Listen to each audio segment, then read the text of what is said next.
Big bands. Oh! I recall the excitement a lot of people had when this game initially released, which then quickly followed with how disappointing it was as an Amnesia game. And I believe it was also developed by a different studio, which might have contributed to a lot of the changes that people didn't like. Me personally, I never watched a Let's Play of this game, so I don't really know exactly why people disliked it, but I guess we'll learn about it today. Or who knows, maybe I heard the wrong news and this game is actually pretty decent, but we'll see. But of course, this is a reaction video. Please make sure to go support the OG video. Link to that is at the very top of the description, as always.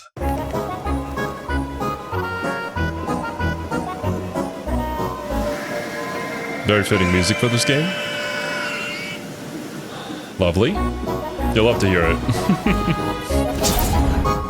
You just periodically have pigs squealing in the background all the time. After Amnesia: The Dark Descent's gothic, Lovecraftian castle in Prussia, setting it in London was seen as the only way to top the horror. But this sequel wasn't being developed by Frictional, it was being developed by the Chinese Room. They had yeah. I wonder why though.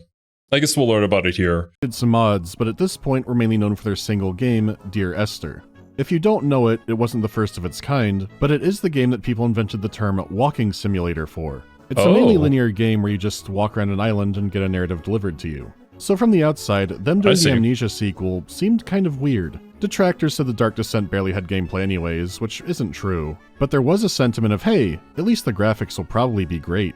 Well, some predictions were way more correct than others. And after I played this one, I played no Amnesia titles after it. So coming back has been interesting for me because I did find more to appreciate, and I found more recognizable reasons why the game is scuffed. But I'll take it from the top before getting into all of that. A great starting example is the main menu. Dark Descent just had ambient, low-pitched droning. It's an ominous, prepare to be scared sound. Machine for Pigs starts with the exact same sound, but then it moves into something more grand.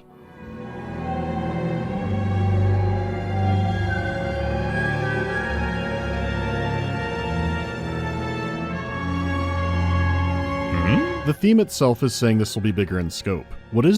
Well, it does, but I also don't really feel the horror aspect of this. In a way, it feels more like a thriller with a grand mystery for us to solve using our awesome detective skills. What is the machine and what is it for? It doesn't work great for me because it reminds me of Alien Resurrection. Oh god.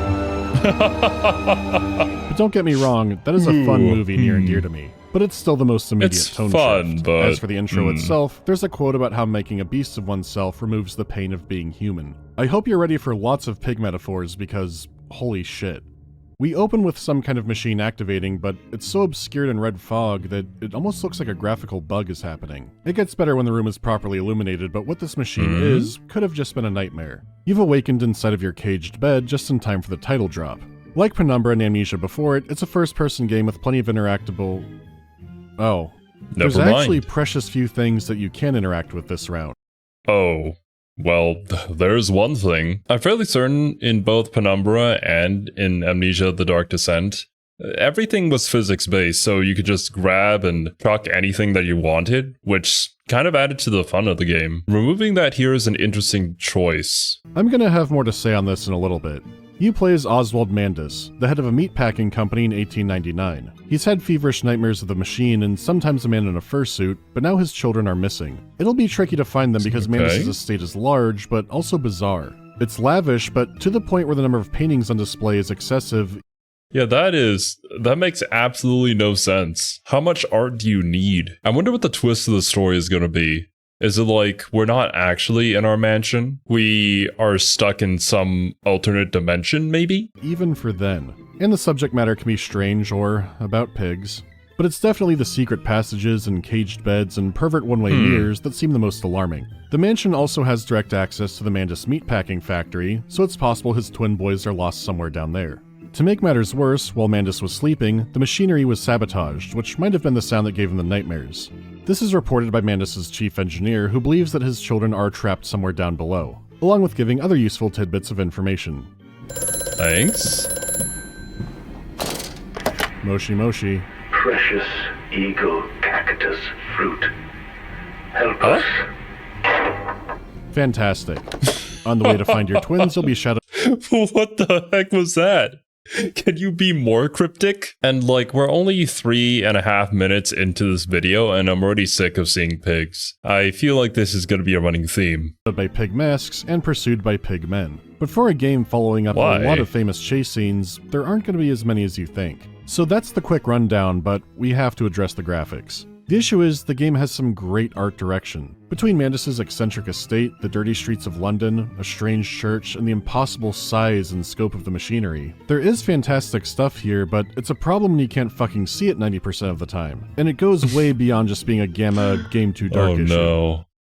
It's like those movies with some dodgy CGI, so they make every scene super dark, but then it ends up being that the viewer can't even see anything in the first place.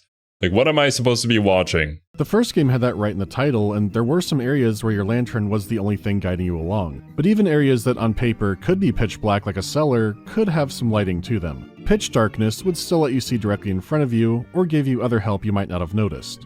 Darkness would drain your sanity and warp your vision, and light would help restore that. But light gave you way to monsters more easily. Light wasn't just set dressing, it was a major mechanic that areas were designed around. Rooms were lit to set a tone, so they still had to account for danger. How hard will it be to sneak through an area unspotted, but also, how hard will it be for the player to see the monster? The truth is, Amnesia was submarine warfare. You can see farther at the cost from being spotted from farther. So when an area was well lit, that wasn't necessarily welcome because Don't know you had less anything about places that to game. hide. And the same went for the very open areas, so Amnesia liked to combine both. In Machine for Pigs, you have a light with unlimited power. You don't have fuel or oil, Wait, what? you don't have an inventory, and there is no sanity system at all. Okay, you know, this makes a lot of sense. It was developed by a studio that made a walking simulator. There isn't a whole lot of gameplay here. You're basically just walking around, maybe sometimes getting chased by pigmen. Yeah, I'm starting to see the signs at why people are disappointed and how this is not a good Amnesia sequel. Now, granted, it might be a fun game, walking simulator, as long as it wasn't tied to Amnesia, right? Potentially a similar case to Doom 3, but maybe I'm being a little too charitable here. All. People have already criticized this for, dumbing down the mechanics, and there's a lot to that too, but I think people have missed just how much this approach torpedoed the look of the game, because the Dark Descent's fantastic lighting was made with your limitations in mind. Someone can run out of light, so they should be able to still navigate around and complete challenges. It might be awful, but it's doable. With that in mind, here's what Machine for Pigs does when it takes that away. This room is dark, this room is dark, My goodness. This room is dark. What do you mean you can't see? Just pull out your light. It might look murky and compressed and horrible like you're playing the game through OnLive in 2007, but you can always see in front of you, kind of. But get this, the first game had all kinds of insanity vision effects. And that is still more clear than just walking around in Machine for Pigs. The game constantly has this horrible tinted fog to it, which is incredibly visible even in small spaces. Where once you could look way down a long hallway, now the draw distance is unbelievably bad. Reminds me of Morrowind, except it actually is worse here. It's like the fog and tinting is the only real light, and the actual light bulbs you see barely emit anything at all. And Yeah, I was going to comment on that earlier. The light bulbs just look like they're orange cylinders, and they're not actually projecting any sort of light. But I suppose it's that way because the developers already knew that we had an unlimited light source, so they just basically rely on that for everything. I think this goes to show, though, how inexperienced the devs were with a horror game, because that is, I don't know, that doesn't fly. Although, I suppose it's more so Amnesia games, and this being like a core mechanic to them, as opposed to something like Soma, where it was pretty much a walking simulator, but the game got you in other ways. Not every light source is like this, even if the room is still murky. But when I go through settings and look at Let's Plays and look at the console version to make sure something's not broken, that's not a great sign. It's not just exploring around either, because it makes the set pieces boring as hell too. You find a strange chemical centrifuge and it's sitting in darkness. Turn on your light and there it is. Areas that could have dramatic lighting either don't bother at all, or they attempt it and it's drowned out by the other effects. And no, this round I don't think it's supposed to look bad as some kind of art piece. If you hack out the fog, you can see a lot of assets loading in, so it might have been optimization gone wrong. At least in some cases, because so much more of it would have to be by design. A light barely affecting the environment is one thing, but an area having none at all, like even fixtures, is another entirely. It really sucks because there are moments where that works in the game's favor. When you're deep into a near pitch-black factory and can only catch glimpses of the machinery with your light, it's a striking image that does feel like something from a nightmare. But it doesn't stand out as much as it could because the rest of the game isn't too far off. That's what I was gonna say. Without the juxtaposition, anything to compare it to, the impact is lacking. And it's really a shame because we definitely could have had this whole atmosphere change between the two different levels, with like the first level being the mansion with all the good lighting and all that, like it's, you know, actually being lived in, and then the deep, dark, gloomy dungeon where the machine is, the place that the player should be terrified of going down into because it is just not lit or safe like the mansion area is. And then later on you could have a section where all of a sudden you take away all of this lighting, all this comforting things that make the mansion a safe place in the mind of the player, and then have them go through that, shake things up, keep the player on their toes. I think there was a fantastic section like that in Resident Evil 8. I think that was Resident Evil Village, right? It was probably my favorite section in the game from the Let's Plays that I watched, where basically they took away all your weapons and then they put you into a very small house underground that was completely dark. Actually, I'm not sure if it was underground, but after experiencing the safety of having a weapon and being able to fight off the horrors, that section was goddamn scary. They knew exactly what they were doing with that, and they pulled it off perfectly. However, that's not something you can do if your player basically has infinite ammo, which in this case we basically have an infinite light source. The final killing blow is what they did to your lantern. I'm over here stroking my dick. I got lotion on my... So I won't explain too far ahead, but for lore reasons, the man-pigs affect electricity. Which means a fixture flickering Why? could just be a malfunction, or a human is around and a little piggy is coming to murk it. Which means if a man-pig is around, your lantern starts flickering. It has unlimited fuel, so there's no chance of it actually going out, so what they've done is given you a spooky detector. The best scare with it is early on because it's a narrow staircase with no way around it. It's a scripted scare, but they put thought into framing it. But out in the wild, it only means your light flickers if something scary is nearby, even if you're not looking directly at it. Wait. This directly goes against the philosophy of not knowing where the monster is from the first game. That made the experience much more horrific. But now we have a extremely telltale sign that the monster is nearby and you should hide. Doesn't that mean the player is able to expect the scare coming? Isn't that something you don't want to do? This kind of thing could work for tension in the right circumstances, but again, it's machine for pigs. That's a good example. And the mechanical streamlining extends into how easily detected you are. For now, let's just say these hogs aren't going to find truffles anytime soon. It ruins what could be great sequences too, like going through a dark area but you're not sure how close the man-pig is, and then your lantern starts flickering. And you can't have a moment where you lose your light dynamically based on how you played. Putting together long stretches of murky darkness and then flickering lights when something scary happens makes the horror feel cheaper in a way that the first game did not. I mean, it's basically the SpongeBob Nosferatu bit. And it's not all like this, there are moments that are fantastic. Like exploring an office and suddenly getting a glimpse of something inhuman driving past you, which gives you a nice, uncertain did I see that correctly moment instead of a flashlight confirming it. There's a part where some machinery violently shifts and you see a man-pig run by. The lights flicker here, so you only see it for a bit through some machinery, but the sound is so loud that you don't know where it ran off to. That sound gives it uncertainty, and that's what gives you tension. Stripping out elements that you had to manage makes you more certain and less scared. Machine for Pigs exchanged a lot of the moment-to-moment tension in exchange for something else. It's relying more on its writing and concepts, which are strong, along with having set-piece sequences or scary things you can stare at as long as you want. But you can have all of those things with a tense game, and they've lost a lot of that. The game's sound is in another... Putting more focus on those things is nice, but when they come at the cost of what makes the game a game in the first place, I don't think that's a fair trade-off. Interesting area like that. The ambient audio and sound effects are still pretty incredible. Of all the elements that neuter the tension, sound is not one of them. The background audio is so rich with a lot of depth and layers to it, and when they do go to turn it up, they turn it up hard.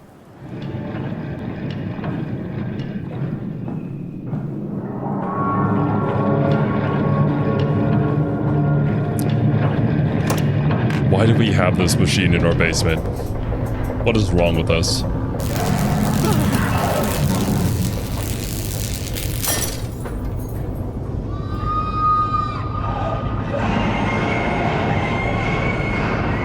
I didn't do that.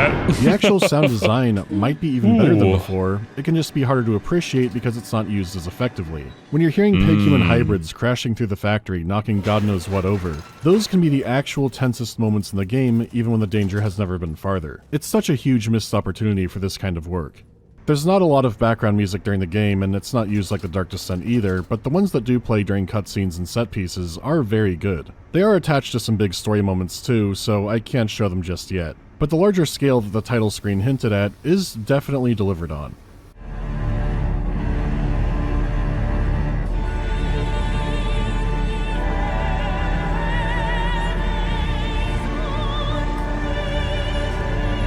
As for the voice act, Yo.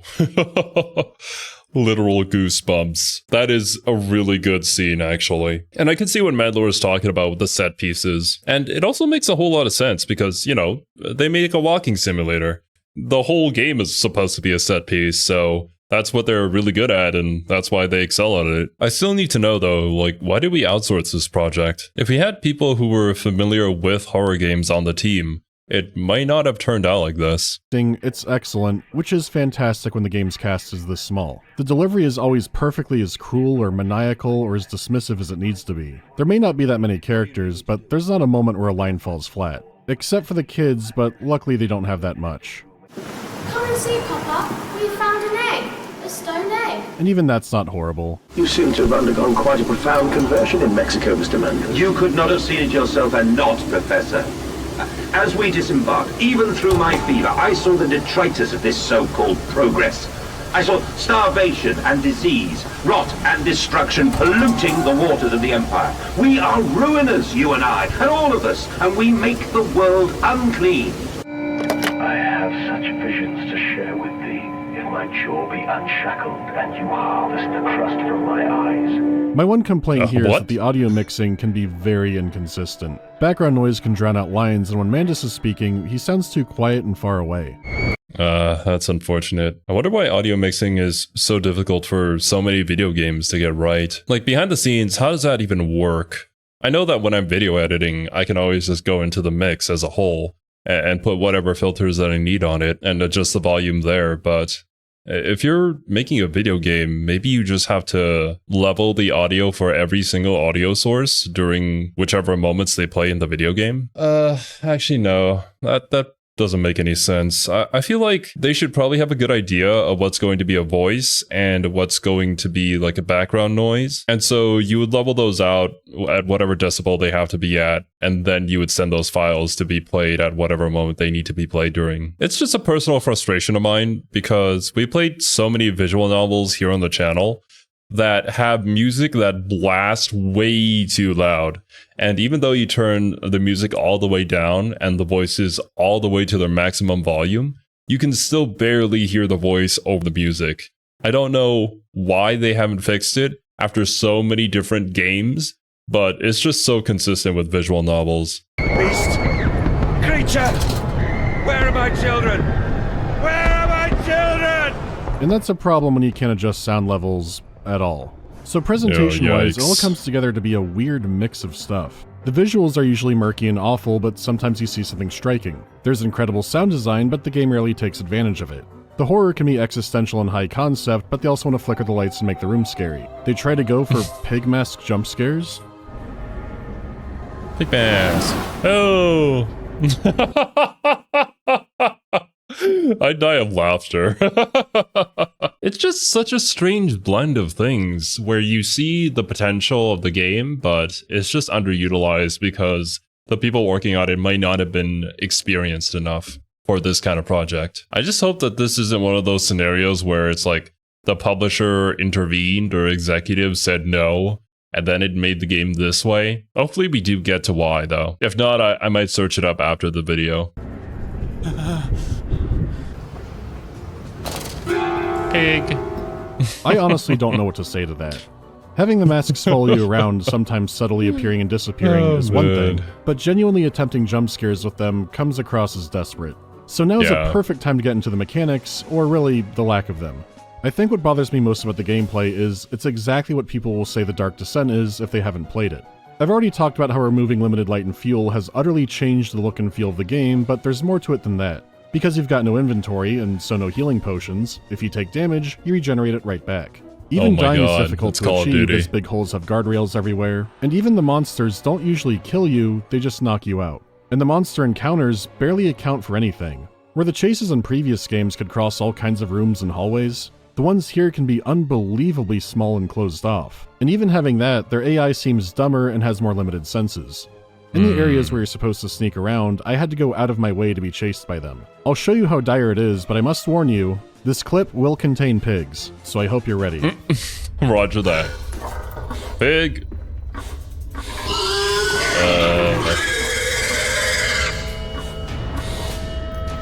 If I didn't stand directly in front of him and stay there, he would not fucking chase me. I thought the whole thing with pigs was that they were kind of smart.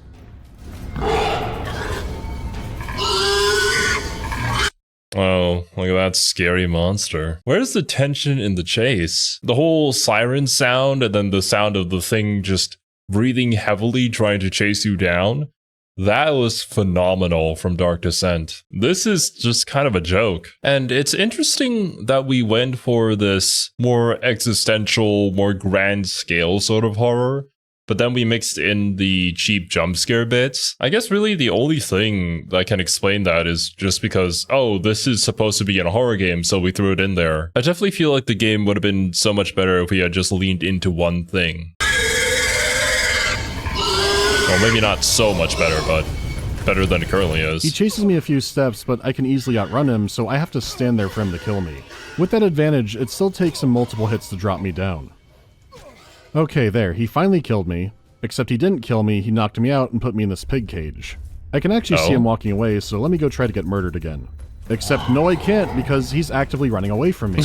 Come back, you greasy fuck. See, what happened is I left his special chase zone, which is about 10 feet across. Oh my god. And I have to chase him all the way back before he goes after me again. And it's not like I was boundary breaking or something crazy, this is where the game put me. They knew exactly where I would be, but did not count on me getting right back out. Because what they hoped for was that you would come into this room, see the pig, and go, ah, and then run out the door over here. With how cramped the room is and the calendar length time to kill, you practically have to try to die, and if you're someone who doesn't and does die, they're going to have the monster go right back to where he was. It's either assuming that any player who dies there won't be able to handle a chase, or it was never taken into account that that person would run right back out. The man-pig is well animated and scary, but he's the illusion of any real threat here. Speaking of which, there's another section where you're trapped in a hallway with one that dashes at you, and it just vanishes. This could happen in the first game if your sanity was low enough, but it would only be for about half a second, and it was dynamic. But get this, if you don't just stand there and run away, the door will automatically slam behind you and it pounds on it like you just escaped in time. How about this part? That's so cheap. Okay, it looks like if you don't finish this task in time, the pigs will make you go wee wee wee all the way home. You even get a journal entry that says, I must escape. And we know these monsters can break down doors. Right? Let's spend big and call that bet. Does it never come through the door?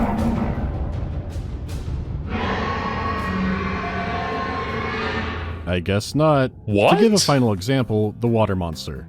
It is fairly famous, but I didn't mention it in the previous video. I figure that even if people watch through spoilers and all that, there should be things in the game that still surprise them that I don't bring up. Well, now's the time to address the water monster.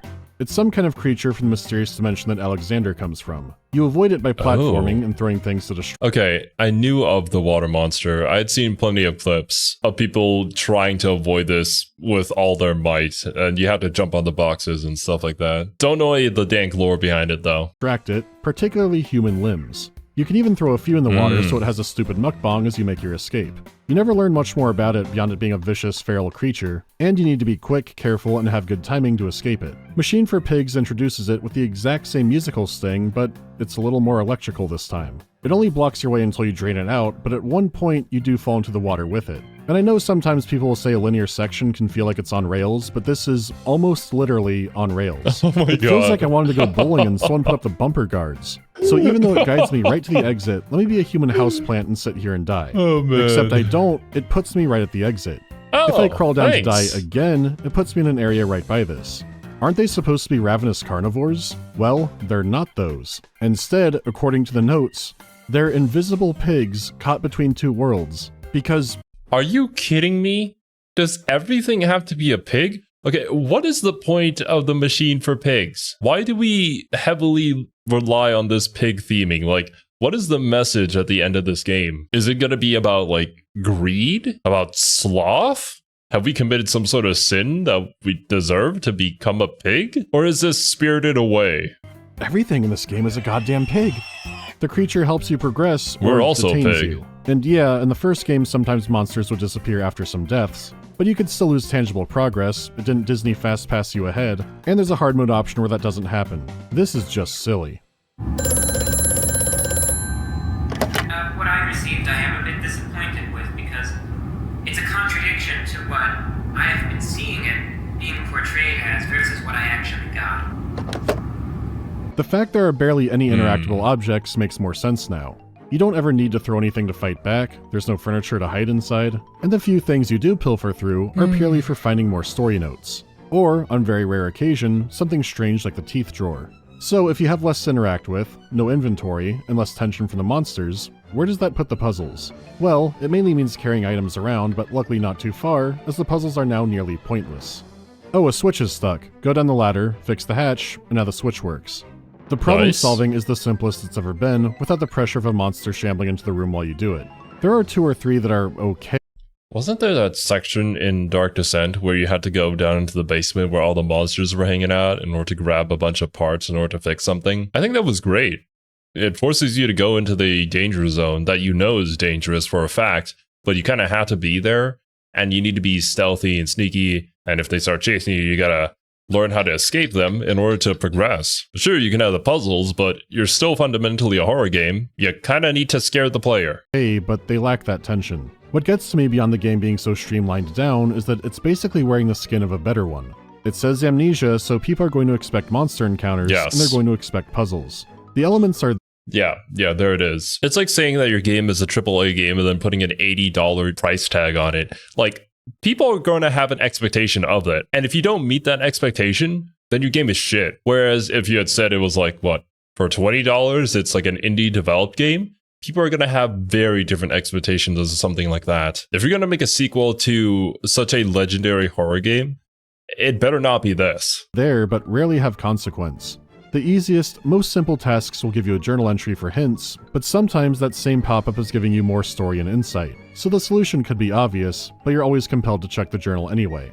Mandus constantly writes down what he has to do in the same section where he reveals more about what's happening, which the Dark Descent separated out so much better. If you are stuck, there's an entirely separate memento section just for hints and objectives. You don't have to check every entry because "I must discover the fate of my children" is not intertwined with "I must pull this lever." It's like every gameplay element was made out of begrudging obligation, and if you somehow fail, they want you to move right past it to see their story. It feels like you're outright not trusted to play the video game, which makes sense from the creators of Dear Esther, but not from the creators of Penumbra called Frictional Games. Yeah. By definition, friction is rough. It resists you. You know what friction also makes? Heat. It might also make sparks. And if you don't have heat, you're not gonna cook. That means the pork that Machine for Pigs brought to my dinner party is cold-cut Oscar Mayer. Oh, And that pork is made with chicken. This is chicken Oh my gameplay. god. All these years, and I finally stooped to a food analogy. That's how bad it is out here. It stripped out so much agency and uncertainty and everything that makes horror games great. I assume they did it so more people would experience it and see the story, where the story is complicated, with interesting themes and writing, and still a little bit of chicken in there. But you need to be paying close attention, explore to find notes to give more nuance to it, read every pop-up, and then examine the notes, ideally after you play. Bro, I absolutely despise it when you can tell for certain that a particular TV show thinks that the audience is stupid.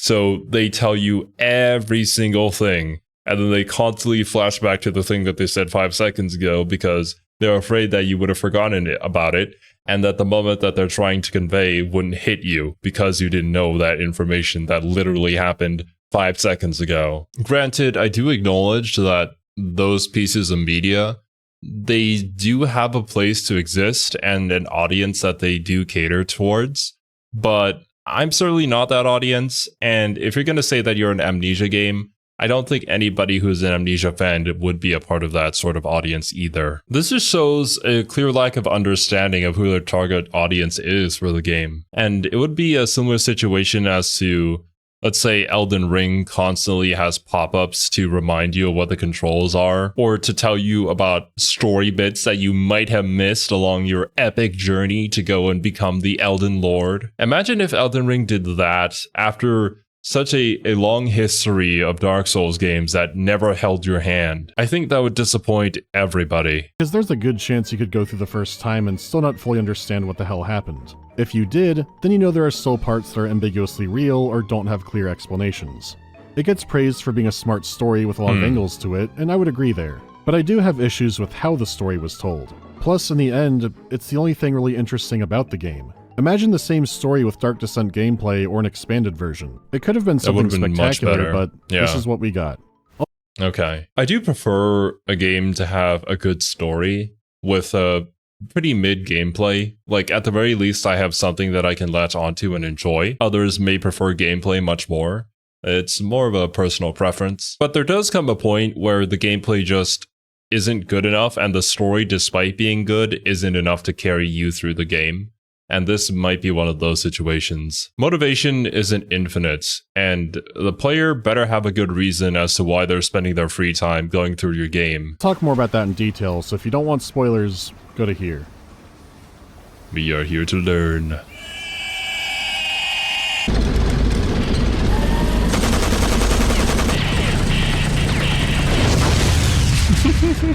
I will be happy to see these pictures. No, that's not right. This? When it comes to the story, you get most of the background details out of order. So I'm going to go over some things in a more linear context before getting into it. About a decade before the beginning of the game, Mandus' wife died giving birth to their twins. Before she passed away, he vowed he would always take care of them. Unfortunately, the next few years weren't kind to Mandus, and especially his company, which had been established for generations. Mandus was trying to modernize his business with brand new machinery, but overextended, to the point that he couldn't get a loan and the bank, those swine, might be coming to repossess his house. Naturally, he ponders about killing them all and does it in writing. Mandus comes across— Huh? Excuse me? You might as well just turn yourself in at that point. God, self-incrimination here. Is eccentric even before the death of his wife. He already had secret passages in his house that he used to watch her bathe, and was possibly the second or third best safari hunter seen on this channel. Whatever was going on with him, he wasn't shy from adventure. Along with all his paintings and trophies, he also has artifacts in display, so is likely a bit of a treasure hunter too. Okay, gotcha. He's just a weird dude in the first place. We're not in some sort of alternate dimension where the mansion is just weird because of that. So through the adventuring grapevine, he heard rumors of an Aztec pyramid deep in the jungles of Mexico. Thinking the treasure within could pay his way out, he took his boys and went on the trip. Pathways into Dark. I was gonna say, damn it! I should have said it earlier. At the end of the day, it all comes back to Marathon. This actually worked because when Mandus came back, his luck turned around. He was able to finance and construct amazing new machinery and did so well, the factory had a surplus. He picked up some kind of illness down in Mexico, so would be frequently bedridden, but he was still a huge philanthropist now. Working with the local church, he gave countless meals to the poor, asking nothing for return. A priest notes that he won't even let them work in his factory as the machinery requires specialists and would be dangerous to them, which is— Oh god, are we processing the homeless people? Is that what's going on? Damn generous by Victorian England standards. Still, while he had become a hero in society, his old close friends thought there was something off about him. So they hired Professor A to evaluate him, who had apparently also checked out the Jack the Ripper murders, which might have some tie-ins I'll get into. Anyhow, the professor's more impressed over suspicious. I seem to have picked up something rather nasty in Mexico. I do understand what you've been through. A lesser man would have crumbled. Yet you have made all of this. Your great factory, your charities. It is a wonder for one man alone. It will all be made clear, Professor. As you explore around in the search for your children, the reasons the club was worried become more obvious. Mandus rants to the professor and himself about the sickness he sees in society. While he's publicly a philanthropist and friend of high society, in secret he despises them. Their pretentiousness, their corruption, and he has big plans to fix them all. As you go through the factory, a machine for pigs. Parts of it are just a facade. There are large office spaces that are pristine with no staff and no signs of any work being done at all. The real operation and machinery appears to be deeper and deeper underground. Beyond that, symbols from Brennenburg Castle and the Dark Descent begin reappearing.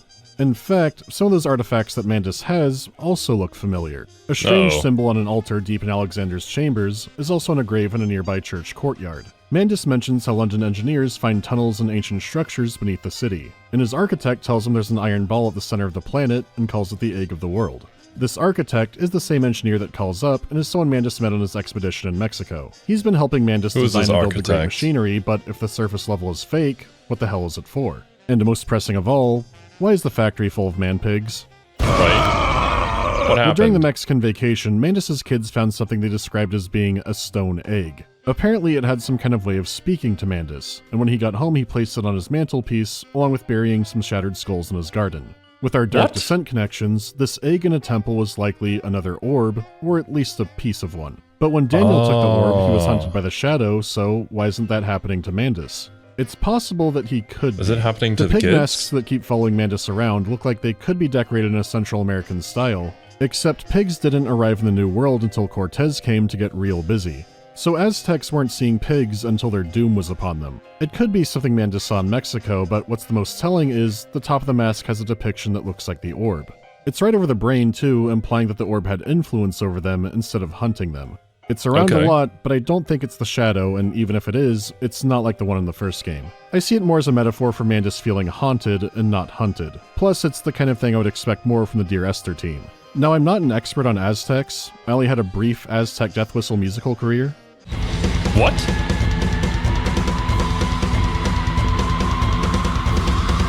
So I won't get super Every single time, man. What the heck is going on with Mandalore's life? And I know you guys are gonna recommend, like, the podcast and all that, or, like, the compilations, which I think could make for a pretty fun video. But I also think it's just really damn funny, just getting all these little tidbits throughout all of Mandalore's reviews every now and then, trying to piece things together. What makes this man tick, you know? In depth, but there are some threads to pull at, including the first call from the engineer. Precious eagle cactus. Yeah, what was this cryptic message? Aztecs had a colorful view of agriculture. Human hearts were often referred to or depicted as being fruit. For example, take Mictlantecutli, the most prominent god of the dead in the underworld because, of course, the Aztecs had a few of those. He's frequently depicted carrying fruit representing a human heart. Or check out Xipe Totec, the god of agriculture. He has flayed skin because corn seeds shed a layer off as they mature, and corn itself is also a husked plant. So in short, the engineer's first line in the game is an obscure reference to Aztec human sacrifice. So what would most people make of this? Precious eagle cactus fruit. Help us. What? I'm not making fun of him, that was my reaction back then too. And sure, the Aztec...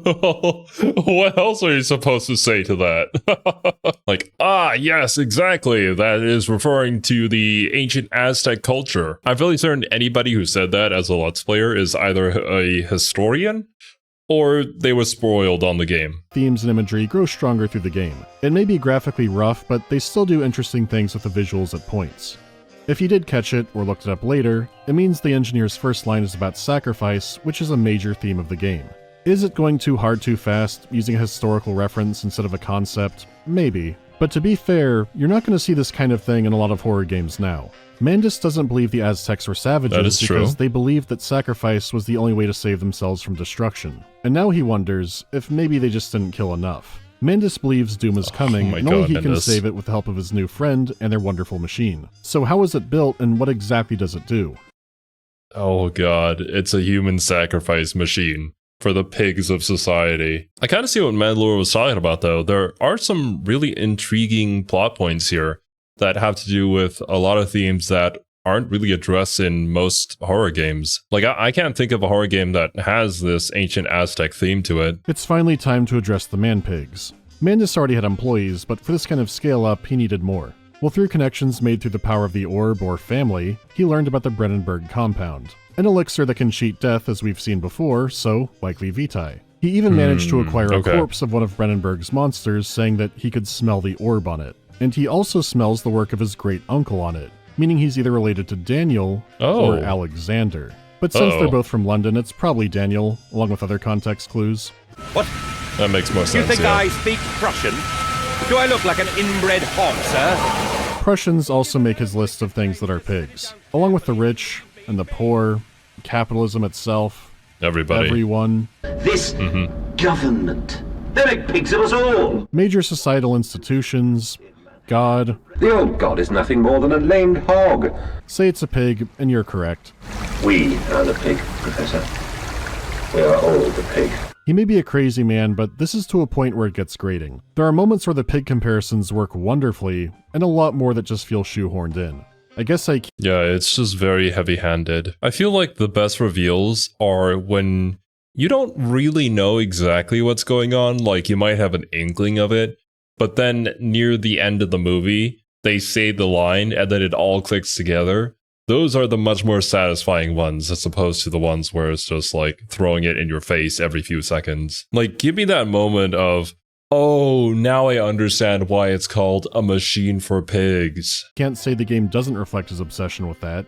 Anyway, by mixing Vitae with other materials, he's created Compound X. Compound X is light sensitive and affects electricity, and has a strange connection to the other dimension.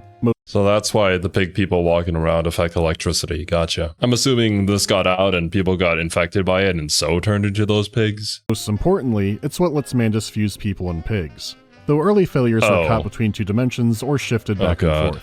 The man-pigs are a slave race that will expand, maintain, and work the machine. The machine is being built like an organism with different sections supporting or powering the others. Lovely. I bet you the machine itself is also in the shape of a pig. So Mandus was the one who created them himself. That's, I guess we're still following a consistent theme of us not really being a good person. Like a sewage line is turning wheels and sending gases and heat into different parts of the factory. If it's operating, it's practically powering itself, with the man-pigs acting like the little blood cells inside of it. The process for creating man-pigs is cruel and surgical. One character says that they sneeze their teeth out, which scatters into the dark like mice. Oh god. Again, the game's best horror is mainly in its writing, which can be flowery, but it does feel appropriate. The man-pigs will be part of the grand design to usher in the new world, but they're incredibly wretched creatures that are ultimately Mandus's victims. He wants to bring down an unfair and cruel society while inflicting the same thing onto his own people. They're dumb and childlike and barely operate above their basic instincts, which is exactly what he needs to run the machine properly. They still manage to kick each other down too, which certainly has a lot going on there thematically. As for the machine, it is industrialized human sacrifice. The meat is turned to food. Vitae is extracted and can make more pigmen. Every part of the human body is used. The first man-pigs are the poor or asylum inmates or other people that Mandus thought were dregs of society who would better serve the greater good.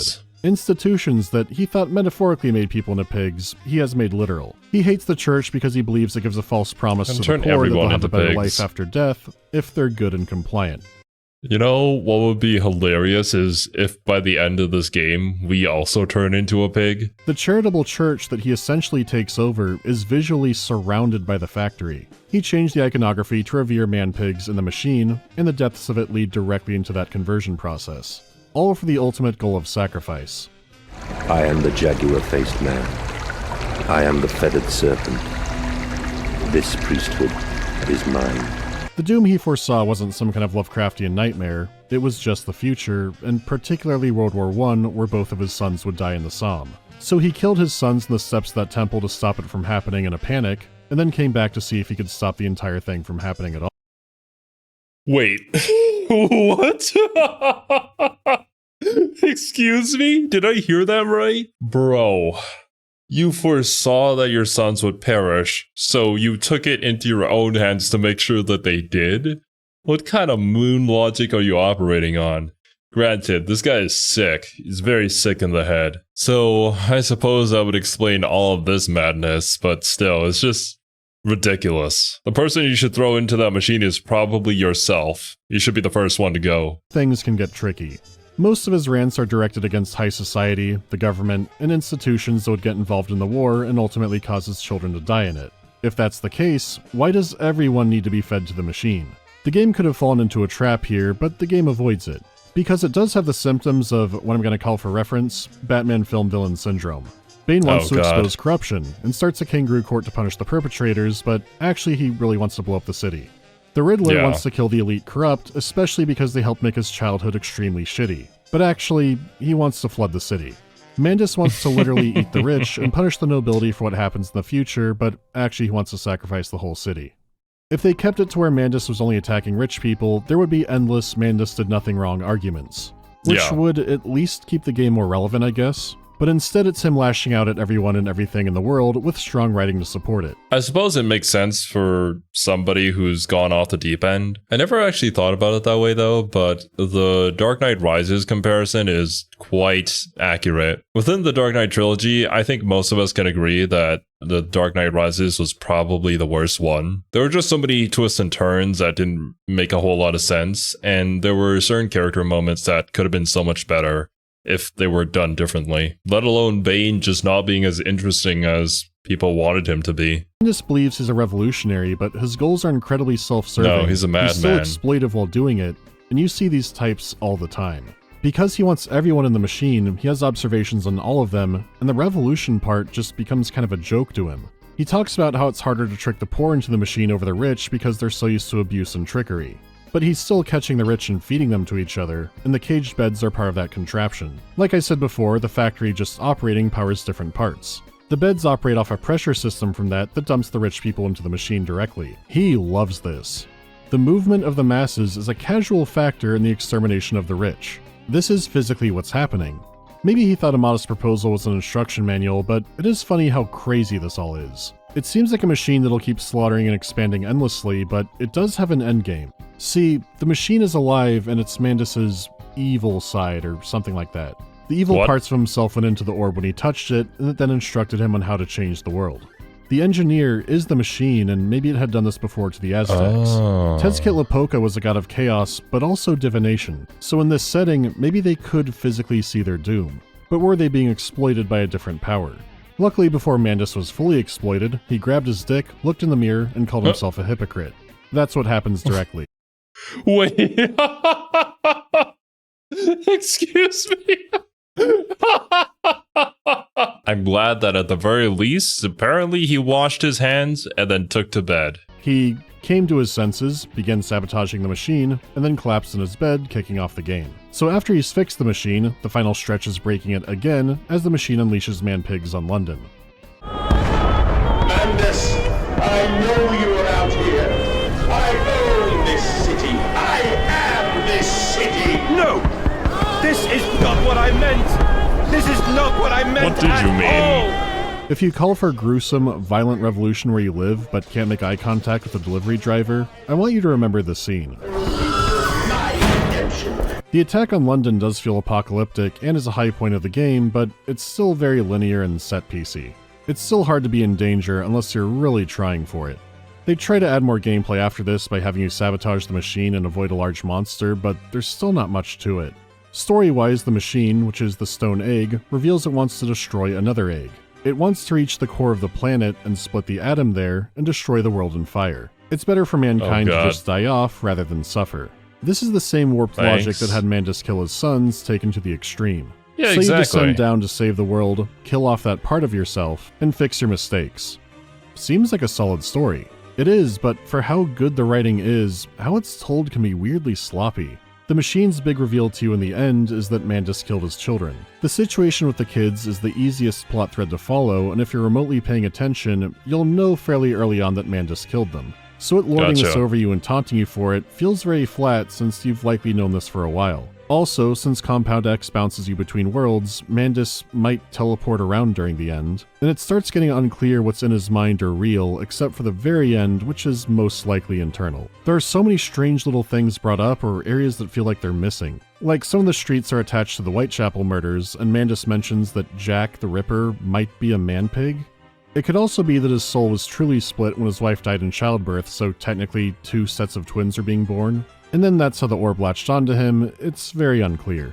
It's interesting to put together or maybe hear the story, but it can also be all over the place, and it doesn't have a really fun or engaging game under it. Personally, I actually don't mind stories like this, where a lot of it is left to your interpretation. Things may not be as clear as people would like them to be. However, when it comes to storytelling, there is certain rules that do need to be followed in order to make the story at the very least compelling enough to motivate people to want to learn more or try to come up with their own self-interpretations. And if the story fails to be conveyed in an interesting manner, then you don't really get to that point in the first place. It's unfortunate, but it's also hard for me to fault them, because storytelling is pretty damn hard. Regardless of that though, this game as a whole was just a lot of missed opportunities or mismatching elements. We really just needed somebody on the team to take all of these elements, cut out the ones that we don't need,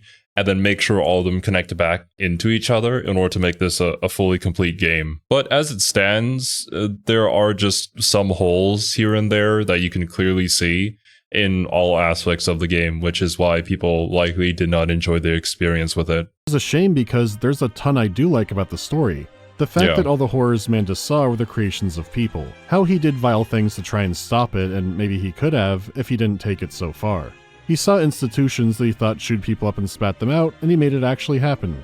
While it does take place in Victorian London and clearly has thoughts on exploitation, I don't see the machine as being a one-to-one political metaphor. Saying I'll make a system that'll fix everything and it creates new problems or makes things worse is a tale as old as time. Very different systems can step on people in similar ways. Mandus's goal of all roads will feed you to the machine was based on what he saw already. It gives me a lot to think about and consider, except ever wanting to play the game again. But I do sometimes think about the last moment playing the game. You're shutting down the machine, which looks like an Aztec temple in the fog, and the engineer explains the horrors to come in the new century, and it's just one of the best monologues in games. I have stood knee-deep in mud and bone and filled my lungs with mustard gas. I have seen 2 brothers fall. I have lain with holy wars and copulated with the autumnal fallout. I have dug trenches for the refugees.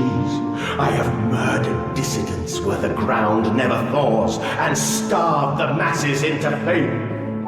A child's shadow burnt into the brickwork. A house of skulls in the jungle.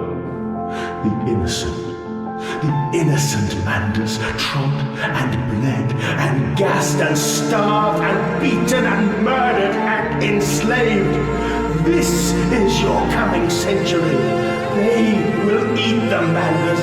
They will make pigs of you all, and they will bury their snouts into your ribs, and they will eat your hearts. There are some holes to poke there when it comes to defending the innocent, but fuck it, not topping that, we're done. Dang. Man, that last speech, it would have really hit if all the themes were consistent throughout the story. And that's what I'm talking about. That would have been a great moment to be like, oh, so that's why it's called A Machine for Pigs. It would have made the game memorable.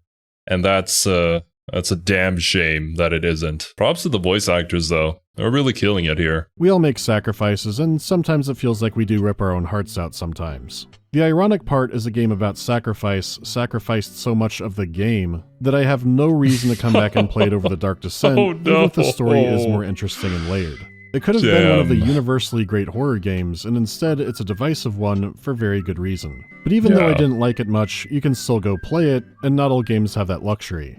If you'd like to learn more about that, especially if you owned The Crew, which Ubisoft shut down recently, and don't live in America, then visit StopKillingGames.com, which is a long shot, but at least it's something. Because I'd rather try to wiggle a little bit if I am going to fall into a processor. That's it for now. Next time there will be less pyramids, I hope.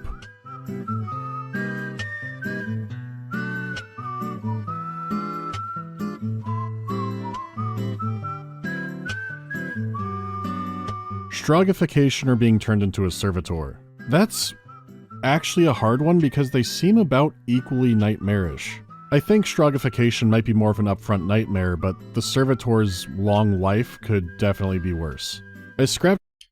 I don't even know what Strogification is, but being a servitor just means servitude for life and probably even after death, so I'd rather do the quick and easy way out. I don't think anybody wants to be in the 40k universe in the first place. A Machine for Pigs video before, so did anything change? Honestly, not a lot shifted from then.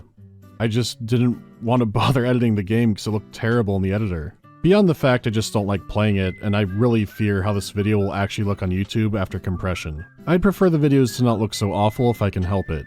Warhammer Oh god, yeah. The compression on YouTube here was killing it, but I suspect in-game it didn't look much better. Which once again is one of those like holes in something that could have been great, because there were genuinely some really cool ideas when it came to the architecture and art direction. But yeah, you can't really see anything. 3 plans. Not yet. Maybe when it gets farther along, but there are other reasons for that too now, which will be way funnier when they make sense, you'll see. Why am I so bald? Why am I so pig-like? Any interest in the Terminator RTS game that came out? There's a I'm Terminator very interested RTS now game? because I did not know that existed. There's just so many games coming out now, it's crazy. Not as bad as last year, but man. I don't like this painting.